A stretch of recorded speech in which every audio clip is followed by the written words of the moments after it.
Today is Maundy Thursday, and it begins what is known as the sacred triduum of Maundy Thursday, Good Friday, and Holy Saturday, before we can celebrate that earth-shattering event on Easter Sunday. As we enter the sacred triduum, we are invited to listen to that mandatum from which we get our word Maundy. And the word mandatum is a Latin word which means command. The Lord, before his passion and death, gave one command to his disciples by using two related symbols. In the Gospels of Matthew, Mark, and Luke, the symbol is given at the Last Supper when Jesus breaks the bread and identifies it with his body, and shares the wine and identifies it with his blood. In the Gospel of John, the related symbol which is given is the washing of the feet of the disciples even when they are in the midst of the supper. There are 4 points that I would like to reflect on as we enter this sacred triduum and on this Thursday called Maundy Thursday. And the first of these 4 is this: that with Jesus, there was no separation between word and action. Jesus did what he said, and he only spoke about his actions. Jesus knew that Peter would deny him. Jesus knew that Judas would betray him. Jesus knew that the other 10 would run away. And despite knowing this, he sits down at table with them to eat a meal. At the time of Jesus, the meal was considered the most intimate of communions between two males, as intimate as the communion between a man and a woman, between a husband and a wife. So by sitting down to eat with one who will deny, with another who will betray, and with 10 who will run away, Jesus already shows that the love that he proclaimed in his words, the love which he received from the Father, was an unconditional love. The love never depended on the reaction of those whom he loved, even if they would not love him in turn, even if they would deny and betray and run away and not be there when he needed them. His love would not falter. His love would not lessen. His love would be the same. And that is why Jesus adopts within the meal the washing of the feet of the disciples. On the surface level, this symbol is regarded as a symbol of service, as a symbol of reaching out, as a symbol of a master serving his servants. But it is much deeper than that.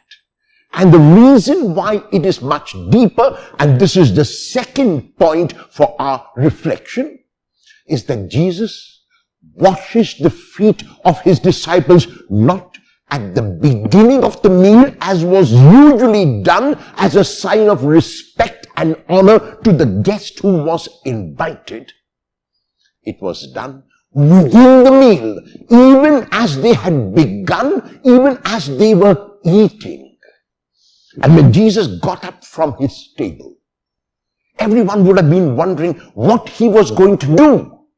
And when he asked for a bowl of water and began to wrap the towel around his waist, what John is telling us is that Jesus, through this symbol, is saying much more than service.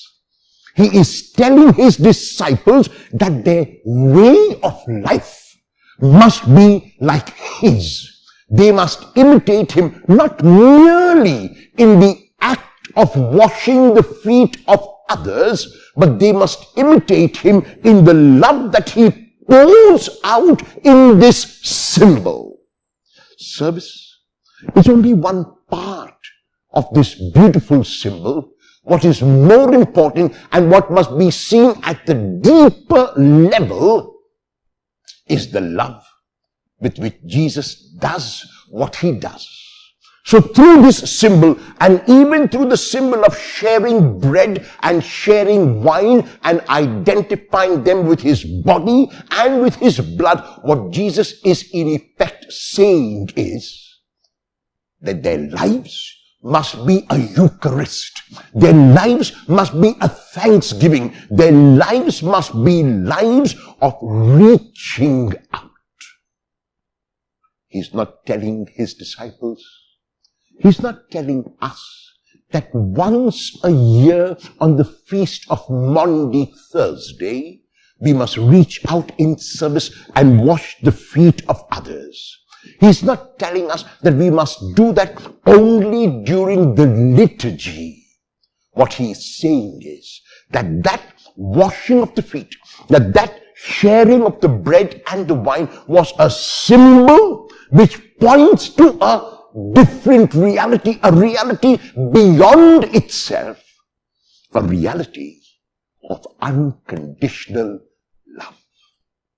And this brings us to the third point, and that is that in this action, whether in the Gospel of John, the washing of the feet, whether in the synoptic Gospels, the sharing of the bread and wine, Jesus summarizes his life. The Gospel of John in chapter 3, verse 16 says that God so loved the world that he sent his only Son, not to condemn the world, but that the world might be saved through him. And in these actions, in the synoptics and in the Gospel of John, Jesus summarizes. He brings his whole life together. And he also summarizes what will happen to him on Good Friday and on Holy Saturday and on Easter Sunday. So Maundy Thursday is a day in which we can summarize the entire life of Jesus. It was not merely a life of service. It was not merely a life of reaching out. It was not merely a life of working miracles and of telling parables and of making people whole. It was a life, as Peter summarizes in Acts chapter 10, verse 38, when Jesus went about doing good. And the reason why Jesus could do good was because his inner being was good. So whether it is the action of the washing of the feet, or whether it is the action of the sharing of the bread and wine, all of these must be seen as a summary of the love of Jesus. And that brings us to the final reflection which we make on our own lives when we try to relate it with the life of Jesus. The first reflection is my giving a conditional giving? Do my actions match my words? Is there a synchrony? Is there a harmony in what I do and in what I say? Or am I a person who says one thing and does another? Is there a dichotomy within me?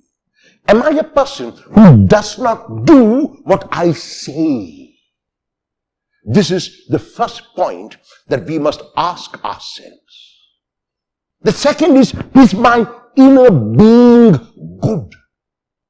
If my inner being is good, if my heart is good, if my spirit is good, then my actions will automatically be good. So whether it is the washing of the feet, whether it is the sharing of the bread and wine, whether it is reaching out to someone in need, my actions will always be good because they flow from a being that is good.